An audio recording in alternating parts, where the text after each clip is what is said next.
Allez, 3, 2, 1, boum. Bonsoir à toutes et à tous et bienvenue dans notre rendez-vous hebdomadaire, la chronique de la Terre et ses mystères, l'émission où l'on prend le temps de regarder, de comprendre et d'analyser des phénomènes air, terre, mer. Ce soir, nous recevons un invité de marque qui est Monsieur Jack Reed, donc ancien militaire des forces armées de l'air françaises, avec qui nous reviendrons sur son observation de 1973 d'un ovni dans la région de Reims. Il faut savoir que j'aurai autour de moi ce soir pour cette chronique Mills, Alien, Miss BZH, Martin, Soso, qui poseront des questions à notre invité afin de mieux vous éclairer au mieux sur le phénomène ovni auquel nous faisons face depuis des années déjà dans le monde et plus particulièrement depuis ces derniers mois dans un ciel qui ne cesse de nous parler. Installez-vous confortablement, ouvrez vos oreilles et votre esprit. On est ensemble jusqu'à 19 heures sur Radio Média Sud Toulon. Jacqueline, bonsoir, comment allez-vous? Le mieux possible, tout va bien. Le mieux possible. Donc, je vais vous laisser vous présenter peut-être en quelques mots et après on passera sur les questions. Donc, Delphine commencera à vous poser la première question et puis on déroulera pendant les 30 minutes auxquelles vous êtes avec nous. Allez, c'est parti. Écoutez,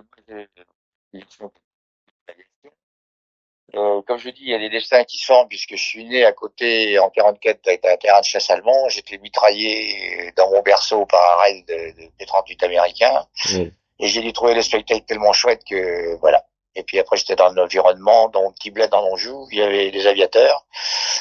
On me racontait des histoires. Le curé du coin faisait passer des films à la gloire de nos héros. Donc tout ça, ça m'a bien conditionné. Et je voulais être aviateur. Alors c'est ce que je dis aux jeunes, même si on vous dit que c'est pas possible, même si on vous dit que vous n'avez pas le physique, que vous n'avez pas l'intellect, qu'il faut être bon en maths, qu'il faut être Superman, si vous avez une motivation comme ça au fond de vous-même, elle vous guide et ça marche. Hmm. Donc j'ai réussi à faire un stage à l'époque de vol à voile. Parce qu'on sait ça aux pilotes aussi. De vol à voile, c'est-à-dire de planeur. Ça Ouais, vous ouais. apprend à piloter un avion sans avoir de moteur à 15 ans. Et après, je suis rentré dans l'armée de l'air à 18 ans, enfin presque, enfin 19 ans. Il y avait un concours. J'ai réussi. Et puis, j'ai réussi peut-être aussi parce que on avait besoin de pilotes. Hein, c'était la fin de la guerre d'Algérie. Hmm. On démarrait sur la guerre froide. Donc j'ai fait des écoles militaires, j'ai fait carrière. Bon, je suis arrivé deuxième pont, je suis arrivé des colonels. Et j'ai fait, si vous voulez, l'avènement, j'ai quitté l'aviation à hélice, la chasse à hélice pour passer à la chasse à réaction. D'accord. Et après, donc tous les événements qu'il y a pu avoir. Après, bon, j'ai réussi à faire du Rafale en tant que vieux réserviste. Donc Ah, toute bien. cette évolution elle est extraordinaire puisque c'est là où l'intelligence humaine ou l'invention humaine se caractérise. D'accord. Voilà. Donc, Et puis, bah, tant pour- ça contraste avec ce que vous avez vécu. Alors, cette fameuse observation d'OVNI dont on parle souvent, dont vous avez parlé dans de nombreuses émissions, je vais donner peut-être la parole à l'un. C'est Alien qui va parler, qui va vous poser la première question, hein, qui va vous un petit peu sur cette observation que vous avez vécue en 73. c'est Alien, ça. c'est Ouais. à toi.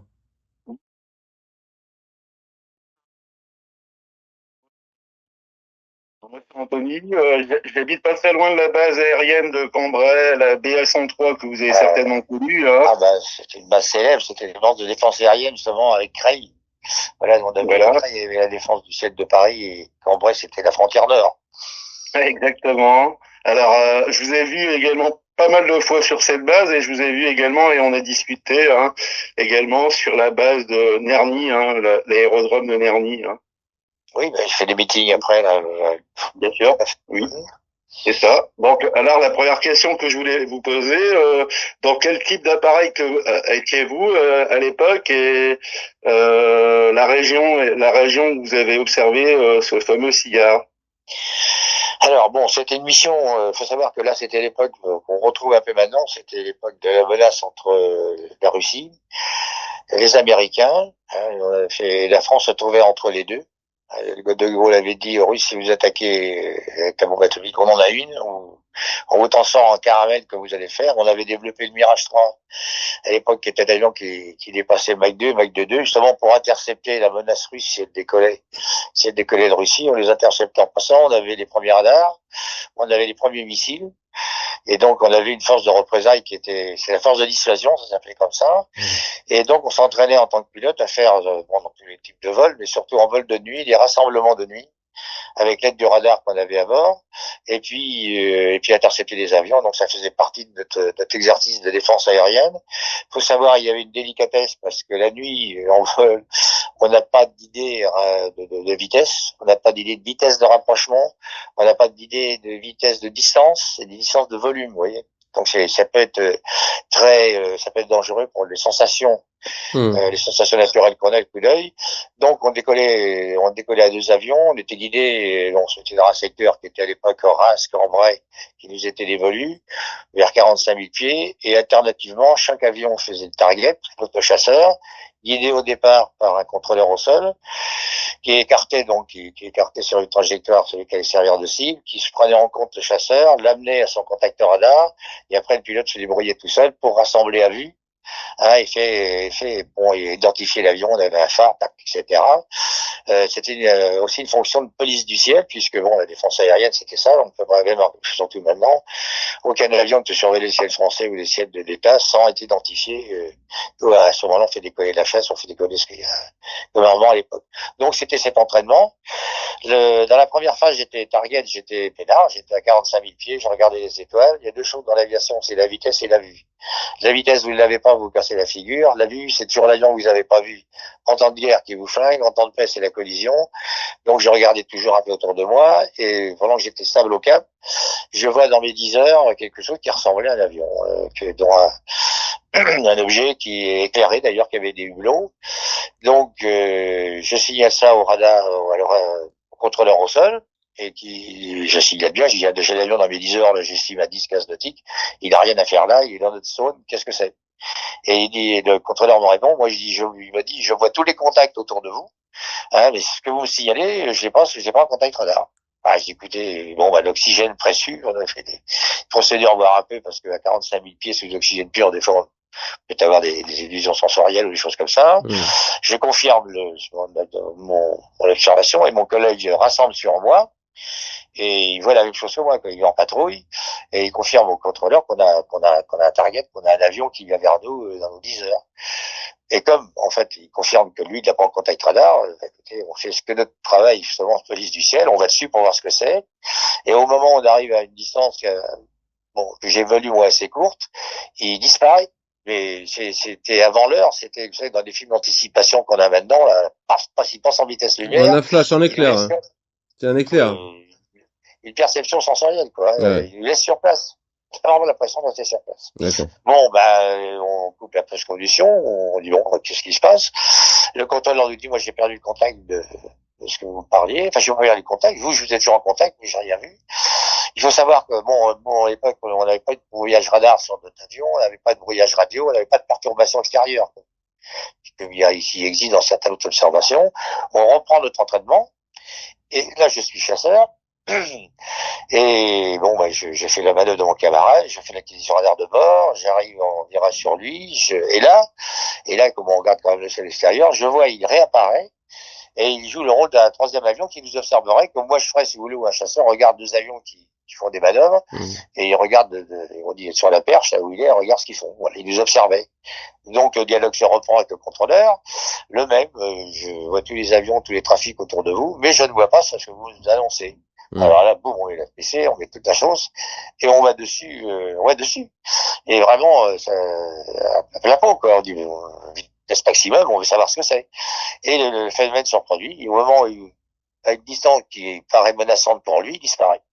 Et ça s'est reproduit une 3e fois. Donc, eh bien, on arrête parce qu'on n'a plus de pétrole, on rentre au terrain, on se pose. Normalement, le contrôleur a dû être là, puisqu'on fait toujours un débriefing de la mission. Il était reparti, je pense peut-être un problème familial ou quoi que ce soit. Et je me tourne vers mon collègue, alors là, ça fait un peu rire les militaires de l'ATAN. Je dis, qu'est-ce qu'on fait? Et là, je lui dis, écoute, c'est un peu la guerre, c'est un truc qui est quand même un peu curieux. Bon, on va attendre demain s'il se passe quelque chose, parce que si c'est vraiment...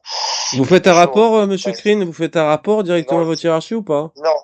Non, justement, je dis à mon collègue, on attend demain de voir, parce qu'autrement, où on est au secret, où on est chez le psy, ou de toute façon, on dit c'est des emmerdes. Non, on verra demain matin si on nous pose la question ou pas. Et puis bon, il s'est rien passé, donc notre vie continue, le chasseur continue. Et puis ça c'est la plus grosse, si vous voulez, observation que j'ai pu faire en tant que pilote de chasse. Ouais. J'ai eu d'autres observations avec des témoignages, c'est que la France a été traversée pendant un moment d'est en ouest par 7 ou 8 points lumineux. Mmh. Tout le monde a pensé à la patrouille de France, donc il n'était pas là et c'était différent.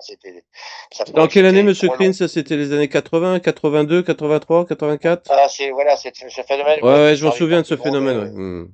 Oui, c'était marrant, ça faisait des points lumineux qu'avec une irisation derrière, comme Ouais. c'était assez Je l'ai vu de étonnant. mes propres yeux. Voilà, pour tout vous dire. Bon, vous voyez, donc c'est quand même étonnant. J'étais Et petit. puis, quand j'étais pilote, oui, il y a des choses qui se passent, qui nous marquent un peu.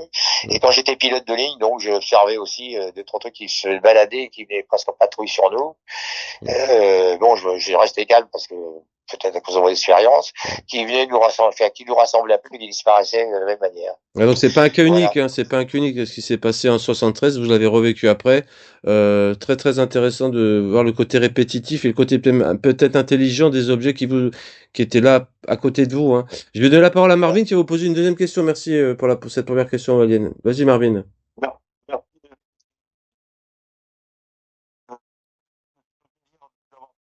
Vous êtes un personnage emblématique en ce qui concerne le phénomène OVNI. Et ma première question, alors pensez-vous qu'un jour en France, nous aurons une divulgation officielle et sérieuse similaire à celle des États-Unis, comme on a pu voir avec le docteur Steven Greer qui nous a fourni une vidéo très pertinente d'un arrimage d'un œuf. Oui, enfin, alors je donne ma réflexion à moi qui ne regarde que moi-même. Les États, et particulièrement les Américains, qui sont des grands manipulateurs, moi ce que j'ai vu dans ma carrière et la suite, c'est quand ça les intéresse, ça n'existe pas, et quand ça les intéresse de masquer pour quelque chose, ou pour ne pas parler d'un sujet qui les embête, ils ressortent ça. Parce que je dirais que l'humanité est concernée par ça, c'est une peur, c'est une réponse à une peur de l'humanité. On ne sait pas ce qui se passe de l'autre côté. Comme on dit, on est dual, on a deux hémisphères cérébraux, il y en a qui a la tête dans les étoiles, l'autre qui est dans les ronces, comme on dit dans l'aviation. Ça veut dire qu'il y en a qui est dans l'amour, la joie, et l'autre qui est dans la destruction et la peur. Donc ces gens-là ces phénomènes-là jouent beaucoup là-dessus. Hein, sommes-nous les seuls dans l'univers? Est-ce qu'ils sont plus puissants que nous? C'est une réponse à la peur de l'humanité parce que ces gens-là vont nous amener l'amour, la paix, enfin, etc. Ou alors ils vont venir nous bouffer parce qu'ils sont vous voyez. Pour vous, on entretient ça, Monsieur Crin, excusez-moi de vous interrompre, on entretient ce mystère? Oui, parce que c'est une bon, je termine, c'est une manipulation politique quelque part. D'accord. Mais elle est quand même fondée. Ouais. Parce qu'il y a suffisamment de témoignages qui sont étonnants, il y a suffisamment de choses qui ont été relatées par des tas de gens, même dans les cultures. Imaginez un Gaulois qui va penser à un Blériot. Qu'est-ce qu'il va penser avec la culture de son époque? Oui. Bon, ça sera le diable, ça sera... Bon, nous, on est peut-être quelques années plus tard, mais je veux dire, au niveau de la connaissance, on est peut-être au niveau de ce Gaulois. Oui. Bon. Alors vous avez rejoint le rapport Cometa, Monsieur Crin, en 99, oui. Sauf erreur de ma part. Qu'est-ce qu'il en est, en fait, dans la continuité de la question de Marvin? Ce qu'il en est, c'est que, bon, j'ai fait une réunion il y a pas longtemps avec Ordener, là, bon, il y avait le président du rapport Cometa, c'est qu'on a des témoignages, mais jusqu'à maintenant, on n'a pas serré la main, réellement, un type qui descendrait de sa soucoupe. Ah ouais, on aimerait bien prendre un café, hein, effectivement. Ouais, prendre un café et discuter. Bon, ça, c'est mon opinion. Peut-être que ça a été fait parce qu'il paraîtrait, mais moi, si vous voulez, on en reste là. Et si vous voulez, j'étais parti sur quelque chose. Je vais plus loin là-dedans. C'est que, on a des consciences, on a des perceptions. Chacun a des perceptions. Il y en a, c'est la musique. Il y en a, on a des talents pour être pilote, pour être de scientifique, etc. Moi, j'ai des questions dans ma vie de pilote, etc. J'ai participé à la recherche du cerveau. Et en ce moment, avec le cerveau, l'intelligence artificielle, on voit des possibilités extraordinaires. Et je me dis peut-être que des gens sont branchés. On a peut-être le cerveau, d'ailleurs, pour moi, de créer par la conscience, peut être un récepteur pour quelque chose. D'accord. Et les gens sont peut-être branchés sur de longueurs d'onde différentes que le commun des mortels. Il y en a qui reçoivent salut les copains, il y en a qui reçoivent le réseau scientifique. Regardez les choses qui sont arrivées dans l'humanité, et les plus grandes choses au niveau, je dirais, des dieux, de la religion, et surtout les grandes inventions. C'est arrivé, même l'aviation, c'est arrivé pratiquement en même temps dans deux ou trois endroits différents de la Terre, c'est marrant. Et bon, l'aviation en particulier, les grandes découvertes. L'aviation, c'est vrai qu'elle a évolué dans les 80 dernières années de manière stupéfiante. Hein. Bien sûr, bien sûr. Et les cerveaux d'ingénieurs, ces types-là, de temps en temps, il doit y avoir 3 neurones qui se branchent sur, je dirais, des messages extérieurs. S'il y a une conscience extérieure qui a des connaissances, et voilà. Ah, vous pensez, Donc, vous pensez que c'est les, excusez-moi, je vous interromps, mais vous pensez que c'est plutôt les cerveaux qui créent la technologie ou c'est plutôt peut-être une technologie supérieure qui est peut-être tombée sur Terre, on va pas se mentir là-dessus, et qui fait que maintenant on a ce qu'il faut pour travailler hein, au niveau des technologies. ben, ça peut être une réponse. C'est Ouais, que la vie, c'est l'énergie. Donc, ouais, c'est bon. La vie, c'est l'énergie. L'énergie, elle est duale. ouais, Alors, il y en a une qui crée, c'est yin, il y a yang, il y en a une qui crée, une qui détruit, et tout ça, ça donne de la dynamique. ouais. Bon. Et cette énergie-là, notre monde à nous est peut-être, d'ailleurs, il y a un savant qui vient de dire, finalement, on est au fond d'un trou noir, oui, bon, ouais. Et pourquoi pas? Il y a des choses qui paraissent complètement farfelues, et il s'avère qu'il y a une intuition qu'a reçue un type dans son cerveau, et qu'il a exprimé. Soit il s'est fait jeter, regardez, tous les grands médecins, et tous les grands savants, il y a de temps en temps, il y a des mecs qui ont pété un plomb, comme on dit, mais Hmm, il s'est avéré que c'est comme s'ils avaient eu il avait une perception extérieure d'une conscience qui englobe peut-être tout l'univers et hmm. qui de temps en temps nous amène à quelque chose, quoi. D'accord. Bon, ça fait un peu philosophique. Non, Et mais à ça travers le mérite d'être phénomène dit, hein. ovni, oui, mais et à travers le phénomène bon, des ovnis, est-ce que de temps en temps il y a des manifestations différentes? Si vous voyez tous les rapports qu'il y a, c'est étonnant. C'est étonnant. Et bon, il y a des gens qui partent dans pour certains des élucubrations et pour d'autres dans des logiques qui sont pas idiotes. S'ils les ont, c'est qu'il y a une énergie qui est venue en eux. Bien Il faut sûr. en tenir compte. Il y a une connexion, c'est ça que vous dites, c'est une connexion qui peut être due à peut-être une entité autre part. Ben, bien sûr. Pourquoi pas? Pourquoi On ouvre pas? le champ des possibles hein, Et, maintenant. Hein. On peut, avec toutes les observations qu'on observe, les témoignages, il y en a des milliers, des centaines de milliers. Je rejoins Marvin là-dessus. Pourquoi on nous dit rien, quoi? C'est ça la bonne question. Hein. Ça, on ne le saura peut-être donc on pas. ne lui dit rien parce que je pense que, excusez-moi, l'humanité, elle est quand même divisée en des gens de pouvoir et des gens Mm. qui en ont moins. Mais les gens de pouvoir, avoir la connaissance, c'est prendre un pouvoir. Et c'est ça. Parce que ça fait peur aux gens, parce que moi j'ai le pouvoir et je suis maître de vous. Vous savez, quand on voit l'humanité a toujours été en guerre quelque part par des gens qui veulent le pouvoir. C'est une réponse Mm. ou à leur peur d'exister, ou bon, ils sont faits comme ça. Ouais. Et quand si vous voulez être à notre fois, vous prenez un peuple, le foutez d'une trouille, interne ou externe. Là, on part dans la religion, parce que la Mm. religion, c'est aussi une manifestation de notre cerveau. Et là-dedans, bon, je suis la voix de Dieu, c'est moi le chef. Mm. Et, et si vous voyez depuis que le monde existe, ce n'est que ça, même en ce moment. C'est sûr. Et des gens, voilà, et des gens se servent, si vous voulez, quand ça les arrange. Là, on nous fait très peur en ce moment. Tous les messages qu'on peut avoir au niveau des grands communicants, c'est la guerre qui va être mondiale. Bon, on s'en sort pas. Mm. Moi, j'ai connu, si vous voulez, je suis arrivé au moment de la guerre atomique. Bon, c'était la première fois où on avait un armement qui pouvait foutre la planète en l'air. Moi, je Mm. viens d'Hiroshima, là. Enfin, je vais faire une balade, un voyage au Japon. Je conseille aux gens d'aller voir ça. Ils ont refait tout le secteur et il y a un musée qui est extraordinaire. À travers les photos, vous voyez à quel point c'est épouvantable cette tuerie, ces gens qui ont été déchiquetés, etc. par cette bombe. Et à l'époque, c'était une bombe stratégique. Ça veut dire que Ouais. le gars qui l'utilisait, il en prenait autant en retour. Voilà. C'est Alors que sûr. maintenant, on fait des bombes tactiques, donc Est-ce que vous m'entendez?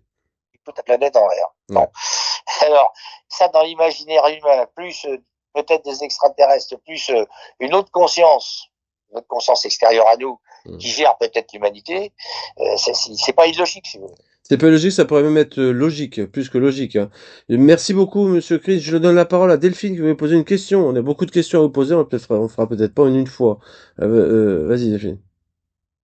Alors, bonsoir, Monsieur Green. Ravi de vous avoir avec nous, bien entendu. Merci de votre temps. Je vais vous poser la question suivante. Donc, ça concerne l'aviation civile, les vols commerciaux. Que pensez-vous du crash de l'avion de la compagnie de Jeju Air, le numéro 2216? Donc, c'était un Boeing 737 8AS WL à l'aéroport international de Muan en Corée du Sud du 29 décembre 2024. C'est celui qui a disparu et qu'on est toujours en train de rechercher. Non, c'est Non, celui c'est qui... autre chose alors. Attendez, bon, parce que justement, quand j'ai vu votre question, alors je suis pas au courant là. Dites-moi, je suis au courant, mais Là, tu peux il a résumer à été Monsieur curé Crin, encore. ouais. Le contexte. Oui, Alors, c'est un vol commercial avec donc 180 passagers de mémoire à bord qui s'est crashé au niveau de l'aéroport de Muan. D'après ce que l'on sait, il est arrivé sur le ventre, pour faire simple, censé être un atterrissage, et il a heurté le support en fait du ILS. Un mur en bout de piste. Oui, ça. tout à fait. Voilà. C'est ça. Oui, ça y est, je vois très bien l'accident. Oui, Exactement. il s'est posé sans le train. Il est posé sans le train. Il a glissé évidemment très très vite sur la piste et malheureusement, je veux dire, les constructeurs de piste, soit il y a un ravin en entrée de piste, on se pose court, il laisse le train, soit il y a un obstacle en bout de piste, c'est ce qui s'est arrivé. Il a explosé dans les balises en bout de piste. Et la question, oui, c'est les enregistrements de vol qui n'ont pu être détectés, enfin qui n'ont pu être exploités. Tout à fait. Exactement. Écoutez, parce que j'avais l'idée de l'avion qu'on recherche, a toujours disparu, ça, on a Le MH370, hein, que d'ailleurs les recherches ont repris fin février, elles ont été arrêtées au bout de quelques jours. Hein. On s'en sait pas trop non plus. Hein. Oui, mais là, bon, écoutez, je pense que là, j'ai pas d'éléments. Alors là, franchement, je suis honnête. Par contre, de voir ce qui s'est passé, apparemment, c'est posé sur le ventre. Donc, ça veut dire que soit ils ont dit un problème à bord hydraulique, le train n'est pas sorti, etc. Le toucher était réussi. Ben, vous voyez un peu la puissance que ça peut avoir. Et puis bon, il y a dès que vous n'avez plus de train d'atterrissage, l'aluminium et le métal, si vous voulez, sur le béton ou sur une piste, ça fait une espèce ça donne un phénomène de glissance, si vous voulez, il n'y a pas de résistance au freinage, si vous voulez. Donc il a glissé jusqu'au bout, et malheureusement, bon, il avait encore une vitesse très forte. Je sais pas, il est peut-être encore à 100 ou 120 nœuds encore en haut de piste, et là, s'il y a l'obstacle, il a explosé. Mais pour ne pas avoir les renseignements, etc., ça, après, c'est l'exploitation, c'est les commissions d'enquête, ils peuvent attendre, si vous voulez, de savoir exactement ce qui s'est passé. Et toujours, je dirais, il y a derrière un phénomène politique qui fait que le politique donne les informations qu'il veut, et raconte l'histoire qu'il a envie en fonction de sa politique, si vous voulez. Alors au-delà des politiques, Monsieur Crine, donc j'appuie la question de Delphine. Est-ce que le fait que les enregistrements, donc s'il nous manquait 4 minutes, c'est ça, Delphine, sur les boîtes noires, la boîte noire avant-arrière, comment expliquez-vous que les enregistrements disparaissent? C'est ça qu'on pointe du doigt, si vous voulez. Ben, je comprends bien. Alors là, je vais pas me lancer. Je vous disais, c'est de savoir si d'abord les boîtes ont peut-être disparu, ou les derniers enregistrements, c'est peut-être au niveau du choc, l'enregistrement peut s'arrêter. Alors sur 2 boîtes noires, est-ce que c'est possible, c'est ça? Bah, c'est possible. Mais là, je veux dire, bon, après, c'est très important l'aviation, voir s'il y a des erreurs de fait, ça représente beaucoup d'argent. Je vous donne mon sentiment à moi. Tout le monde n'est pas d'accord avec moi, c'est que ça représente beaucoup d'argent, beaucoup de choses humaines, beaucoup d'assurance, etc. Voir le niveau de responsabilité d'où ça pourrait venir, l'accident ou l'incident, vient peut-être, une faille technique, où on peut remonter à une révision qui n'a pas été faite. Vous voyez, bon, je regarde tout ça. Et là, il y a des gens qui récupèrent ça. Bon, ils sont concernés, si vous voulez. Donc, il y a peut-être des choses qu'ils n'ont pas envie qu'on sache. Ça se saura de toute façon, mais pas tout de suite. Ok, il y a oui, beaucoup de choses impliquées. Un peu de temps. Ouais, Ça représente toujours beaucoup d'argent. Ouais, c'est un petit peu ce qu'on pointait du dos aussi. Donc après, les révélations, je pense qu'on les aura, mais assez tard, même trop tard souvent. Il y a quand même des familles qui sont lésées par ça, hein, des familles en deuil. Ah bah, complètement. Et c'est ça qui blesse le plus et qui est le plus triste pour nous, hein, voilà, en tant qu'être humain. Dès qu'il faut beaucoup d'argent, l'honnêteté reste sur le côté de la piste. On est bien d'accord là-dessus. Merci, Monsieur Creed. On va laisser la parole à Miss qui a une question à vous poser également. Bonjour Monsieur Creed et merci infiniment pour votre temps. Tout d'abord, je voudrais vous témoigner toute mon admiration pour votre si belle moustache. Je vous cache pas que elle est légendaire et je suis fan. Alors, ma question sera celle-ci, Monsieur Crean. Le crash récent impliquant la patrouille de France a choqué tout le pays. Pensez-vous que certains de ces accidents pourraient être dissimulés ou maquillés pour ne pas éveiller l'attention sur d'éventuelles interférences non conventionnelles? Là, c'est une question de base et fondamentale. Bon, moi qui suis un ancien, je veux dire, j'apprends encore aux gens à faire de la patrouille. Il suffit d'une demi-seconde, c'est l'extrême, c'est l'art de l'art. Hein. C'est ce que peut créer l'homme quand il a envie de faire quelque chose de beau. Et dans l'aviation, la patrouille, c'est panache, élégance, virtuosité. Et ça demande une maîtrise, si vous voulez, extraordinaire. Donc c'est une prise de risque et une maîtrise de risque. Et notre société qui veut vivre à risque nul, c'est des choses qui deviennent de plus en plus exceptionnelles. Alors, l'accident, bon, je connais les collègues, etc. Ils vont voir si ça peut être une défaillance d'une machine, si ça peut être une défaillance, si vous voulez, au niveau de une erreur de pilote. Hein. Ça peut arriver. Donc, comment dirais-je, la lumière sur cet accident, toute la lumière est faite. Hein. Toute la lumière est faite, il n'y a pas de problème. La RBDR ne dissimule rien. Les pilotes, s'ils ont leur tort, ils les reconnaissent. Là, on voit, j'ai pas encore tous les résultats.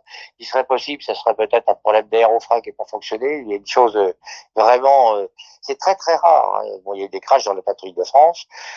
C'est comme vous, quand vous prenez une voiture, hein, vous n'êtes jamais à 100% à l'abri d'un type qui va vous couper la route ou d'un pont, enfin bref, d'un phénomène extérieur à vous n'aurez pas prévu. Ah, mais il n'y a pas de dissimulation. L'autre question, la deuxième partie de la question, c'était quoi? C'était au niveau des... Enfin, reposez-moi votre question. Alors. Je vous repose la question, hein, monsieur Crine. Donc, je disais, le crash récent impliquant donc la patrouille de France a choqué tout le pays. Pensez-vous que certains de ces accidents pourraient être dissimulés ou maquillés, hein, pour ne pas éveiller l'attention sur d'éventuelles interférences non conventionnelles? Qu'est-ce que vous entendez pour interférence non conventionnelle? Alors voilà, en fait, nous observons depuis plusieurs mois donc une recrudescence des pans, hein, des ovnis à travers la planète. Nous constatons également donc une recrudescence des crashs et incidents aériens en tout genre. Et donc ma question était celle-ci, c'est pensez-vous que il pourrait y avoir des interférences et est-ce que potentiellement ça pourrait être dissimulé à l'attention du grand public? Beaucoup de problèmes électroniques, hein. Beaucoup de problèmes électroniques aussi sur les appareils de bord des avions, hein. Les instruments de bord, pardon. Non, mais là, c'est la grande peur à l'humanité, si vous voulez. Est-ce qu'il y a des... Moi, je vous réponds que j'ai pas la science infuse, je suis pas à faire un tour dans les extraterrestres chez eux. C'est, je veux dire, il y aura toujours si vous voulez, de l'honnête citoyen, il y aura toujours cette inquiétude de qu'est-ce qu'on lui dissimule. Et on revient, si vous voulez, aux gens de pouvoir, hein, même aux médias, quand ça peut avoir une influence, une prise de pouvoir, on peut très bien modifier, si vous voulez, la réalité des faits. Oui. C'est ce que je pense, mais on n'aura jamais de réponse stricte là-dessus. Depuis que l'humanité existe, hein, les gens, j'ai toujours, l'humanité est duale. Il y a des gens qui font faire de la science, il y a des gens qui sont des pères de famille, il y a des gens qui font pas être scientifiques, qui sont artistes, la musique, etc. Et je dirais, mais heureusement ou malheureusement, il y a des gens qui sont faits pour être des hommes de pouvoir, avec une dualité, il y a des chefs qui ont fait marcher l'humanité, parce que quand le chef est bon, le chef a de l'amour et une grande image de lui, le peuple devient bon, la troupe devient bonne, et quand la troupe devient bonne, le chef devient meilleur. Mais si vous êtes chef parce que vous compensez un sentiment où vous avez une sous-merde pendant votre vie, et vous avez une telle énergie vitale que vous voulez être reconnu, là vous allez devenir Jean-Cis Kahn, quoi. Hein. Et ça, c'est l'observation, je dirais, de la structure humaine ou du fonctionnement de l'âme humaine. Et toutes les choses sont bons quand vous avez regardez, quand je parle de la situation actuelle, comment dirais-je, le citoyen russe actuellement, quand vous voyez les journaux télévisés, c'est une propagande pour le kidam moyen, c'est le chef de la Russie qui les défend contre toute l'humanité qui est président contre eux. Ça paraît débile, mais ça marche. Faites peur à quelqu'un, vous l'avez en votre pouvoir. Donc là, oui, ça a toujours été la vérité, et la vérité à une époque n'est pas la vérité d'époque d'après. Avec les évolutions technologiques, c'est vrai que on voit qu'il y a quand même un certain déni. On a Monsieur Trump qui a déclaré il y a quelques jours quand même avoir des armes qui dépassaient l'entendement humain. Alors on nous dit des choses, on nous en dit pas l'autre jour. Les gens savent plus sur quel pied danser. Effectivement, c'est une maîtrise du peuple, enfin des peuples. Mais écoutez, revenez au Moyen Âge. Bon, les religions. Bon, c'était la chrétienté, c'était tous les autres qui étaient des gens potentiellement dangereux. Ouais. L'humanité a toujours, c'est une réflexion que j'avais même plus de 45 000 pieds. Vous faites peur. On est dans la peur. On n'y peut rien. Dès que la vie arrive, il y a une peur de la mort. Bon, on y trouve une raison rationnelle, etc. Et en général, jamais la bonne, c'est qu'on trouve une raison extérieure. Et le mental ou l'ego, ce qu'il veut, lui, c'est sa peur. Il veut pas voir les sources, il veut voir les effets. Donc, c'est la faute de quelqu'un, c'est la faute de l'extérieur. C'est la religion, c'est les politiques, c'est le fric, c'est les riches. Vous voyez, quand vous réalisez pas votre propre sécurité par, je dirais, votre force, ou votre structure morale, ou je vais pas toucher quelque chose de mal, vous êtes dans la trouille. Et vous reportez ça à un ennemi extérieur. C'est le voisin qui va foutre. Vous voyez ce que je veux dire? Et je dirais, c'est presque dans le fonctionnement normal de l'être humain. On va conclure là-dessus, Monsieur Green. Merci beaucoup d'être venu. Petit coup de trompette, clap de fin. On remettra peut-être ça, Monsieur Green, pour finir un petit peu ce dont on voulait vous parler. On a peut-être d'autres questions à vous poser. Si vous avez passé un bon moment avec nous, j'aimerais vous avoir de nouveau, qu'on puisse rentrer un peu plus dans les débats. Je remercie tout le monde, Delphine, Mills, Soso, Luc qui était là, Liane, Marvin et vous-même, Monsieur Green. C'était un vrai plaisir de vous avoir sur Radio Média Sud Toulon. Sur la programmation de cette interview, retrouvez-la tous les mardis de 18h30 à 19h sur la chaîne Radio Média Sud Toulon, chaîne de radio web, et rediffusion le jeudi, donc également 18h30, 19h. Pour ma part, je vais conclure par ces petits mots. La Terre ne cesse de nous surprendre et ce n'est qu'un début. Restez curieux, ouvrez l'œil. Les mystères sont partout. La vérité n'est pas forcément ailleurs, elle est sans doute sous vos yeux. Portez-vous bien, soyez heureux et bonne soirée. Petit mot de la fin pour Monsieur Green? Bah écoutez, la vérité est souvent en vous. En vous. Donc, Aussi. vous avez posé des bonnes questions, donc vous me rappelez quand vous voulez. Merci beaucoup, Monsieur Green. Très bonne soirée à vous. Merci à Bonne vous, les soirée. amis. Merci à vous, l'équipe. Ciao, ciao. À bientôt.